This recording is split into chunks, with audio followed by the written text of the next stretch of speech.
오늘 주신 하나님의 말씀은 히브리서 9장 1절에서 5절까지 말씀입니다. 같이 봉독하겠습니다. 첫 언약에도 섬기는 예법과 세상에 속한 성소가 있더라. 예비한 첫 장막이 있고 그 안에 등잔대와 상과 진설병이 있으니 이는 성소라 일컫고, 또 둘째 휘장 뒤에 있는 장막을 지성소라 일컫나니, 금 향로와 사면을 금으로 싼 언약궤가 있고 그 안에 만나를 담은 금 항아리와 아론의 쌍난 지팡이와 언약의 돌판들이 있고, 그 위에 속죄소를 덮는 영광의 그룹들이 있으니 이것들에 관하여는 이제 낱낱이 말할 수 없노라. 오늘은 만나, 지팡이, 돌판이 증언하는 인간의 본성이라는 제목으로 하나님 말씀 전하겠습니다. 오늘 본문에 보면 성소, 장막, 지성소라는 이름이 등장합니다. 우리가 잘 알고 있는 성전, 쉽게 말해 건축물이 지어지기 전에는 성막이었죠. 그러니까 천막이 있었습니다. 다윗이 나라를 이제 세운 이후 다윗이 성전을 재건하려고 했지만 피를 많이 흘렸기 때문에 하나님이 허락하지 않으셨고, 대신 그 아들 솔로몬에 의해서 성전이 지어진 것입니다. 그 성전이 무너지기도 하고 재건되기도 하고 여러 가지 역사의 풍파를 맞다가 예루살렘 성전으로 정착이 되었습니다. 그 성전 안으로 들어가면 성막일 때와 똑같이 제사를 드릴 때 가장 중요한 장소는 지성소였습니다. 그러면 성막의 구조를 한번 보도록 하겠습니다. 자, 여기에 보면 이름이 나오죠. 장막 안에 있는 휘장을 중심으로 성소와 지성소가 나뉘어져 있습니다. 자, 그러면 이 밖에 제사장이 있는데 제사장이 안으로 들어가면 나오는 곳이 성소죠. 그 성소 안에 무엇이 있습니까? 분향단, 금등대, 떡상이라고 표기되어 있습니다. 자, 본문 2절을 보겠습니다. 예비한 첫 장막이 있고 그 안에 등잔대와 상과 진설병이 있으니 이는 성소라 일컫고. 자, 여기에서 말하는 첫 장막이 성소입니다. 등잔대, 상, 진설병이라고 하는데, 자, 이것이 금등대가 등잔대고 분향단이 상이고 떡상이 진설병입니다. 자, 같은 것을 다르게 말했을 뿐입니다. 그리고 휘장 안쪽에 있는 곳을 지성소라고 합니다. 3절에 보면 또 둘째 휘장 뒤에 있는 장막을 지성소라 일컫나니.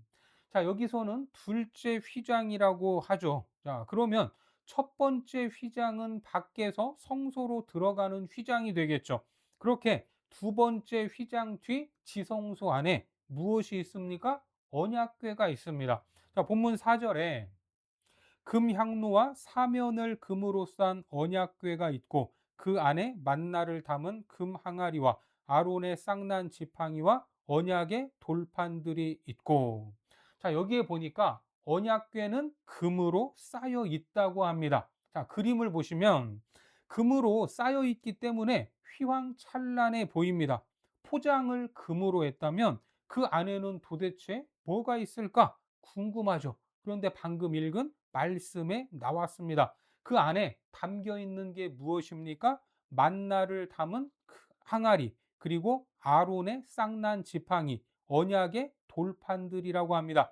그리고 이 언약궤 윗부분에 보면 천사처럼 보이는 형태가 있는데 그것이 바로 말씀에서 말하는 그룹들입니다. 그룹. 자, 5절을 보겠습니다. 그 위에 속죄소를 덮는 영광의 그룹들이 있으니 이것들에 관하여는 이제 낱낱이 말할 수 없노라. 성경에 보면 천사에 대한 여러 가지 표현들이 있는데 여기 나오는 그룹은 친위대입니다. 친위대. 그리고 한 번씩 등장하는 스랍이라고 하죠. 스랍. 스랍이라고 불리는 천사는 성가대와 같은 역할을 감당합니다. 그런데 이 영광의 그룹들이 속죄소를 덮고 있다. 이렇게 말하죠. 갑자기 언약궤를 말하다가 속죄소가 나와요. 속죄소라고 하면 뭔가 느낌이 오지 않습니까? 대제사장이 1년에 한 번 희생제물의 피를 가지고 들어가서 그 속죄소 위에다가 피를 부었던 겁니다. 자, 히브리서 9장 6절과 7절을 보겠습니다.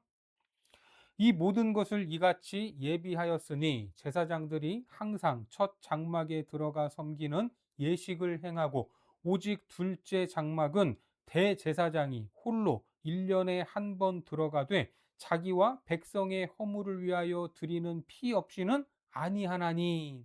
이렇게 1년에 한 번 하나님 앞에서 대제사장만이 속죄의 제사를 드릴 수 있었던 겁니다. 그러면 하나님께서 용서의 은혜를 주시겠습니까? 안 주시겠습니까? 주시죠. 그래서 하나님의 은혜가 임하는 자리다라고 해서 시은좌라고 불립니다. 그러면 왜 그 언약궤 위에 피를 부어야 하는지, 왜 그 위에 하나님의 은혜가 임해야 하는지 그 이유가 궁금해집니다. 바로 그 안에 담겨 있는 세 가지 물건들을 추적해 보면 알 수 있습니다. 자, 다시 한번 4절을 보겠습니다. 금향로와 사면을 금으로 싼 언약궤가 있고 그 안에 만나를 담은 금 항아리와 아론의 쌍난 지팡이와 언약의 돌판들이 있고. 자, 여기에서 나오는 이 세 가지 물건들이 왜 언약궤 안으로 들어가게 되었을까? 먼저 만나에 대한 스토리를 보겠습니다. 구약 출애굽기 16장으로 가겠습니다. 16장 3절과 4절에 이스라엘 자손이 그들에게 이르되 우리가 애굽 땅에서 고기가마 곁에 앉아 있던 때와 떡을 배불리 먹던 때에 여호와의 손에 죽었더라면 좋았을 것을 너희가 이 광야로 우리를 인도해 내어 이 온 회중이 주려 죽게 하는도다. 그때에 여호와께서 모세에게 이르시되 보라 내가 너희를 위하여 하늘에서 양식을 비같이 내리리니 백성이 나가서 일용할 것을 날마다 거둘 것이라. 이같이 하여 그들이 내 율법을 준행하나 아니하나 내가 시험하리라. 자, 여기에 분위기를 보니까 이스라엘 백성들의 원망이 단지 먹을 것이 없다는 이유가 전부는 아닌 것 같습니다. 자, 방금 읽었던 말씀 마지막 부분에 그들이 내 율법을 준행하나 아니하나 내가 시험하리라. 어떻습니까? 이 말씀으로 유추해 보자면 이스라엘 백성들이 원망한 이유는 먹을 것이 없어서 원망한 것이 맞지만 실상은 그렇지 않다는 겁니다. 지금은 먹을 것이 없어서 원망하지만 그러면 먹을 것이 있으면 하나님을 원망하지 않는가 한번 보자라는 말 같지 않습니까? 그래서 훗날 어떻게 됐습니까? 신명기 8장 2절과 3절에 보니까 내 하나님 여호와께서 이 40년 동안에 내게 광야 길을 걷게 하신 것을 기억하라. 이는 너를 낮추시며 너를 시험하사 내 마음이 어떠한지 그 명령을 지키는지 지키지 않는지 알려 하심이라. 너를 낮추시며 너를 줄이게 하시며 또 너도 알지 못하며 내 조상들도 알지 못하던 만나를 내게 먹이신 것은 사람이 떡으로만 사는 것이 아니요 여호와의 입에서 나오는 모든 말씀으로 사는 줄을 내가 알게 하려 하심이라. 40년 동안 광야의 길을 걷게 하신 이유, 만나를 먹이신 이유가 뭡니까? 네 마음이 어떠한지, 그 명령을 지키는지 안 지키는지 알려 하심이라. 출애굽기 말씀처럼 일용할 양식을 주면 너희가 과연 내 율법을 잘 지킬까? 안 지킬까? 그것을 보겠다는 말입니다. 우리가 잘 알듯이 하나님께서 이스라엘 백성들을 굶겨 죽였습니까? 그들이 광야, 사막 한복판에서 물이 없어서 말라 죽었습니까? 매일 만나를 먹고 물을 마셨습니다. 그렇게 40년을 살았지만 그들은 만나를 먹으면서 불평을 일삼았던 겁니다. 그러니까 어떤 조건이 충족되지 않으면 사람들이 불평하고 죄를 짓는 것이 아니다라는 말입니다. 저도 충족이 돼도 사람들은 원래 그런 존재인 것입니다. 인간의 본성이 그렇습니다. 이것이 하나님이 만나를 줘서 확인한 인간의 상태였던 겁니다. 계속해서 신명기 8장 4절에 이 40년 동안에 내 의복이 헤어지지 아니하였고 내 발이 부르트지 아니하였느니라. 먹고 마실 것뿐만 아니라 광야 40년 동안 옷이 찢어지지 않았고 그렇게 행군을 해도 발에 물집 하나 안 생기게 하셨습니다. 어떻게 이런 일이 있을 수 있습니까? 저도 군대에 가서 40km 행군을 했더니 발바닥 전체에 물집이 잡혀서 그냥 떠버렸던 그런 아픈 기억이 있습니다. 그런데 만나를 먹으면서 힘을 내서 입술로 범죄하고 원망하다가 출애굽 1세대는 다 죽었습니다. 그래서 언약궤 안에 있는 만나는 인간이 어떤 존재인가? 외적인 조건 때문에 하나님을 배반하는 것이 아니라 내적인 조건이 원래 하나님을 배반하고 있다라는 증거가 되는 겁니다. 자, 두 번째 물건, 아론의 쌍난 지팡이입니다. 자, 지팡이면 이미 죽은 나무죠. 그런데 거기에 어떻게 싹이 났을까? 여기에는 또 무슨 사연이 있을까? 민수기 16장으로 가서 1절과 2절에 레위의 증손 고핫의 손자 이스할의 아들 고라와 르우벤 자손 엘리압의 아들 다단과 아비람과 벨렛의 아들 온이 당을 짓고 이스라엘 자손 총회에서 택함을 받은 자 곧 회중 가운데에서 이름 있는 지휘관 250명과 함께 일어나서 모세를 거스르니라. 쉽게 말해 하나님이 모세를 지도자로 세우셨는데 가만 보니까 모세보다 내가 더 잘 지도할 수 있을 것 같은 모양입니다. 그래서 고라와 다단, 온을 중심으로 모세의 지도권에 집단으로 항명하고 반역하는 사건이 일어났던 겁니다. 우리가 믿는 기독교는 윤리적이고 상식적이어야 하지만 그것을 더 뛰어넘는 하나님의 주권 앞에 절대 순종하는 것이 최우선입니다. 하나님만이 유일한 기준이요, 판단의 근거가 되어야 합니다. 자기들이 보기에 모세가 부족해 보일 수도 있죠. 그리고 그의 실수가 크게 보일 수도 있습니다. 하지만 모세를 누가 세웠습니까? 하나님이 세우셨습니다. 그러면 자기가 판단할 것이 아니라 하나님께 순종해야 하는 겁니다. 모세의 지도권은 모세가 뛰어나서가 아니라 하나님이 모세를 임명했기 때문에 주어졌고 그래서 권위가 있는 것입니다. 따라서 모세를 향한 반역은 곧 누구를 향한? 하나님을 향한 반역이 되는 겁니다. 이 사건으로 고라와 다단을 앞세우고 그를 뒤따랐던 모든 사람이 지진에 죽고 향불에 타 죽고 연병으로 죽게 됩니다. 자, 민수기 16장 32절과 33절 보겠습니다. 땅이 그 입을 열어 그들과 그들의 집과 고라에게 속한 모든 사람과 그들의 재물을 삼키매 그들과 그의 모든 재물이 산채로 스올에 빠지며 땅이 그 위에 덮이니 그들이 회중 가운데서 망하니라. 여호와께로부터 불이 나와서 분향하는 250명을 불살랐더라. 그리고 또 이뿐만이 아니라 더 죽었습니다. 민수기 16장 48절과 49절에 죽은 자와 산자 사이에 섰을 때에 연병이 그치니라. 고라의 일로 죽은 자 외에 연병에 죽은 자가 14,700명이었더라. 하나님께 반역을 했다가 이런 처참한 결과를 맞이하게 된 것입니다. 그래서 이제 나중에 각 지파별로 지팡이를 가져오게 하고 그것을 장막 안에 두라고 명령하십니다. 민수기 17장으로 넘어가서 6절에서 8절까지를 보면 모세가 이스라엘 자손에게 말하매 그들의 지휘관들이 각 지파대로 지팡이 하나씩을 그에게 주었으니 그 지팡이가 모두 12이라. 그 중에 아론의 지팡이가 있었더라.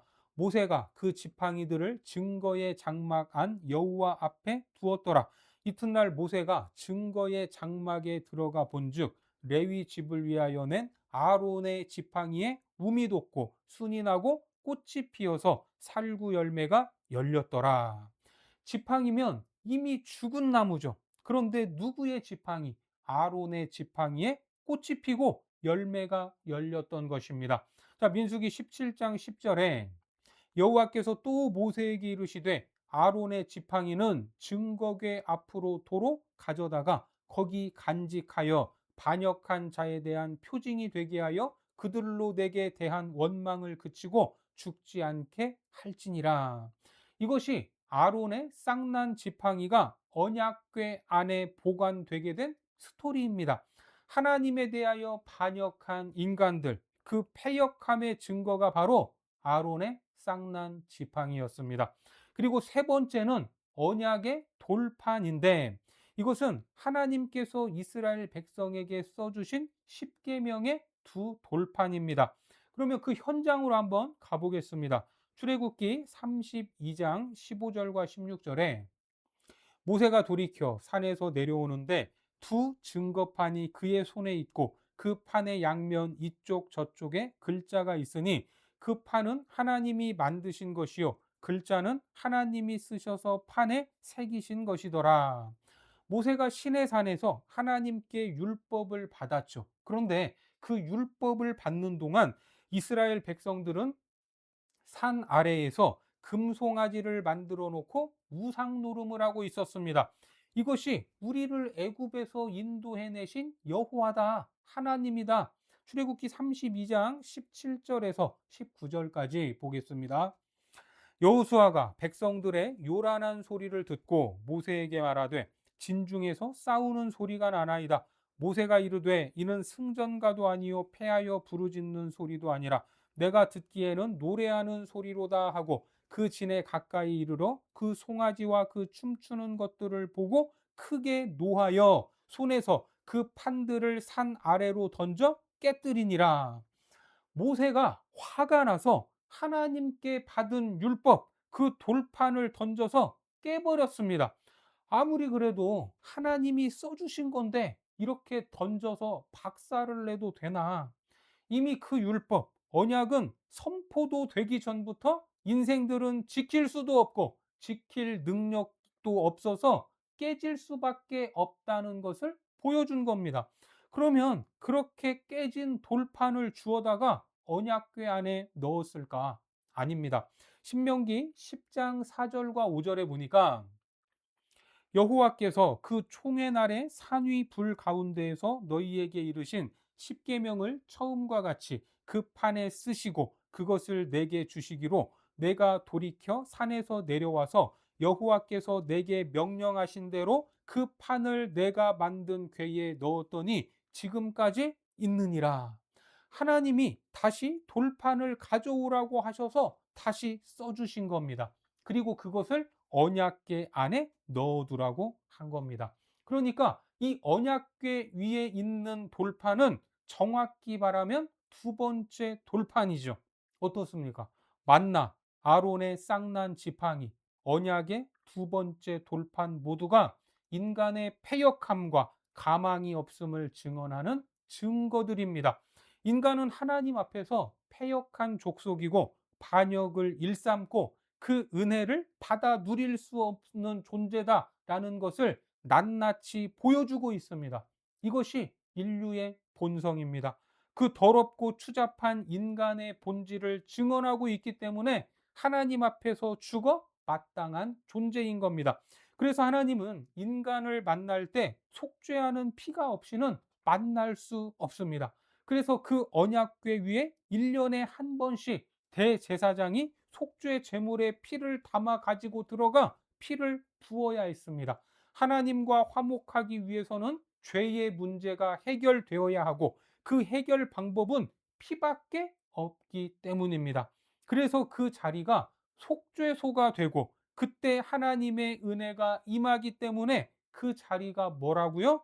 베풀시 은혜은 자리 좌. 하나님의 은혜가 임하는 자리 시은좌라고 불리는 겁니다. 오늘 히브리서가 인간의 본성을 고발하는 이 사건을 통해서 히브리 성도들에게 하고 싶은 말은 우리가 예수를 믿는다고 하는데 그에 대한 보상이 뭐냐 하는 겁니다. 우리가 전심으로 하나님을 사랑하고 열심히 신앙생활을 한다고 해도 현실이 좋아지지 않습니다. 물론 하나님이 좋은 것을 주시죠. 복을 주시지만 적어도 당시 히브리 성도들에게는 점점 더 어려워지는 상황이었습니다. 그렇다면 그 순간에 붙잡아야 할 신앙의 핵심은 뭐냐? 내가 원하는 것을 얻고 세상에서 잘 되고 큰 소리치고 형통한 것이냐? 그렇다고 말할 수는 없다는 겁니다. 성경이 강조하는 믿음의 핵심은 만나와 아론의 쌍난 지팡이와 언약의 두 번째 돌판이 증언하는 우리들의 본성, 하나님을 배반하고 자기를 위해 사는 것밖에 모르는 죄의 본성을 깨달아 예수 그리스도의 보혈의 피를 의지하여 하나님 앞에 거룩하게 사는 것, 여기에 초점을 두라는 것입니다. 지금 히브리서 수신자들은 민족의 종교인 유대교를 떠나 기독교인들이 된 사람들입니다. 당시 사람들이 나무에 달린 저주받은 예수를 믿는다고 조롱을 했지만 예수를 믿은 큰 결단과 희생에 보상은 없었습니다. 동족들의 미움을 받았고 당시 로마 정권 하에서 핍박을 당하고 신앙 현실에 좋을 것이 하나도 없었습니다. 이게 정말 잘한 선택인가? 재림하신다는 예수님은 왜 안 오시나? 이렇게 계속 살아야 되는가라는 의심과 울부짖음이 있었는데 이 말씀이 그에 대한 답입니다. 전에는 너희가 율법 아래에서 죄를 다 씻지 못했고 죄악된 본성으로 죽을 수밖에 없는 그런 인생이었다. 하지만 이제는 너희 속사람이 변화되고 예수 그리스도를 통해 거룩한 사람이 되었다. 이제 하나님을 섬기며 그 거룩함을 쫓아서 살고 있지 않냐? 고난과 핍박을 감내하고 있는 것, 이것이 우리가 받은 복이다라고 말하는 것입니다. 받아들이기 어려울 수도 있지만 여러분들이 지금 세상에서 쫓고 있는 것은 무엇입니까? 돈, 명예, 권력, 성공, 재능, 그것이 무엇이든 성도들이 쫓아야 할 최우선은 아닐 것입니다. 만약에 그런 것들이 인생의 궁극적인 목적이라면 적어도 참된 그리스도인이다라고 말할 수는 없습니다. 언제나 성도들이 하나님 앞에서 쫓아야 할 것은 거룩입니다. 주님을 사랑하는 것입니다. 하나님을 기뻐하는 것, 하나님이 기뻐하는 일을 행하는 것입니다. 우리가 예수를 믿는데 도대체 얻는 이익이 무엇인가?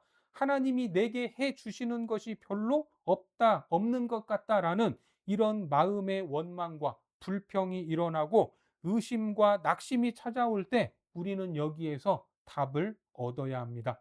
이제 우리 안에는 하늘에서 내리는 만나도 아론의 쌍난 지팡이도 깨져서 다시 써주신 돌판도 없습니다. 우리 안에는 무엇이 있습니까? 성령님이 거하시고 성령께서 주시는 주님을 사랑하는 마음과 그 기뻐하는 일을 행할 수 있는 힘, 거룩으로 나갈 수 있는 능력을 주십니다.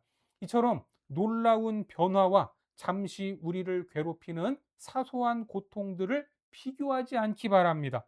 오늘도 우리를 이 복된 자리에 있게 하시고 영원한 나라를 주시기 위해 새롭게 변화시키시는 하나님께 감사해야 하며 세상을 이기는 믿음으로 이 한 주도 승리하는 거룩한 백성들이 되시기를 주님의 이름으로 축원합니다. 기도하겠습니다. 하나님, 오늘도 말씀을 통해 우리의 본성을 알게 하시니 감사합니다. 환경이 나빠도 환경이 좋아도 범죄하고 하나님께 반역하는 인생들임을 고백합니다. 율법이 주어지기도 전에 깨버리는 악함이 있기에 오늘도 보혈의 공로를 의지합니다. 그 피를 통해 거룩하신 하나님께 나아가기를 원하오니 더 거룩하게 하시고 새롭게 하셔서 우리를 향하신 하나님의 목적을 잊지 않고 믿음으로 승리하는 복된 삶 되게 하여 주옵소서. 예수님의 이름으로 기도드립니다. 아멘.